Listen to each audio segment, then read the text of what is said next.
ಇವತ್ತು ಆ್ಯಕ್ಚುಲಿ ತ್ರಿವಿಕ್ರಮ್ ಅವರು ಮತ್ತೊಮ್ಮೆ ಹನುಮಂತನನ್ನು ಟಾರ್ಗೆಟ್ ಮಾಡಿದ್ದಾರೆ. ನಿಮ್ಗೆಲ್ಲರೂ ಕೂಡ ಗೊತ್ತಿದೆ ಯಾವ ರೀತಿ ಟಾರ್ಗೆಟ್ ಮಾಡಿದ್ರು.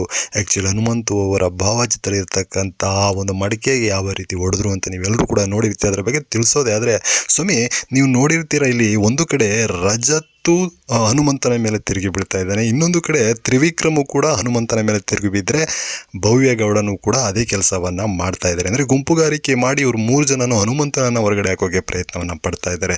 ಇಲ್ಲಿ ಆ್ಯಕ್ಚುಲಿ ನೀವು ನೋಡಿರ್ಬೋದು ಸ್ವಾಮಿ, ತ್ರಿವಿಕ್ರಮ್ ಅವರು ಹನುಮಂತನ ಭಾವಚಿತ್ರ ಇರತಕ್ಕಂಥ ಮಡಿಕೆಗೆ ಹೊಡಿಬೇಕಾದ್ರೆ ಕಾರಣವನ್ನು ಕೊಡ್ತಾರೆ.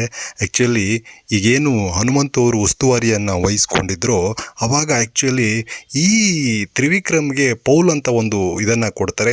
ಅಲ್ಲಿ ಇವನ ಮಾರ್ಕ್ಸ್ಗಳು ಕಡಿಮೆ ಆಗ್ಬಿಡುತ್ತಂತೆ. ಆ್ಯಕ್ಚುಲಿ ಇವನಿಂದ ಏನು ತ್ರಿವಿಕ್ರಮ್ ಅವರು ಈ ಒಂದು ಮಿಡ್-ವೀಕ್ ಎಲಿಮಿನೇಷನಿಂದ ಸೇಫ್ ಆಗಿಲ್ವಂತೆ. ಆ್ಯಕ್ಚುಲಿ ಅಲ್ಲಿವರೆಗೂ ಸಿಕ್ಕಾಬಿಟ್ಟೆ ಬೇಜಾರಿತ್ತಂತೆ ಹನುಮಂತು ಮೇಲೆ.